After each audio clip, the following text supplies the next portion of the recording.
ఎన్టీఆర్ జిల్లా నందిగామ మండలంలో వైసీపీ నాయకుల అక్కసు బయటపడింది. భర్త టీడీపీకి ఓటు వేశాడన్న కారణంతో భార్యను ఉపాధి హామీ పనుల నుంచి తొలగించారు. గొల్లమూడి గ్రామానికి చెందిన రంగమ్మ ఎన్నికల ముందు వారం వరకు ఉపాధి పనులకు వెళ్లారు.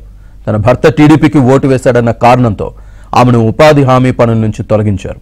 5 ఏళ్ల వైసీపీ పాలనలో తనకు ఎటువంటి లబ్ధి చేకూరలేదని, ఇప్పుడు ఉపాధి పనులకు రానివ్వకుండా నోటికాడి ముద్దను కూడా వైసీపీ నాయకులు లాగేశారని బాధితురాలు వాపోయారు. అధికారులు స్పందించి తాను మళ్లీ ఉపాధి పనిని కల్పించేలా చర్యలు తీసుకోవాలని బాధితురాలు విజ్ఞప్తి చేశారు.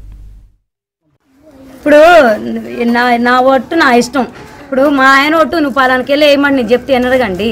ఆయన ఓటు ఆయన ఇష్టం అన్నాడు. ఇంట్లోనే చెప్పి నా ఓటు నా ఇష్టం, నువ్వు అడిగిపోయి నన్ను భరతని చేయొద్దు, నీది ఇష్టం వచ్చినకెళ్ళి నువ్వు వేసుకో అన్నాడు. నేను అంతే అని చెప్పి వదిలేసా. ఆడికి పోయినాక నేను అప్పటికి పోగొట్టుకుని వెనకమాల పడి పొద్దున ఆయనతో పడిపోయా. ఆడికి పోయినా నా మాట వినలేదు. ఎన్నప్పుడు నేను చేసేది ఏం లేదుగా. నా ఓటు అనుకో పలానా నేను వేసుకోగలుగుతా, ఆయన ఓటు నేనేను నా అబ్బాయి అత్తాను అన్నాడు.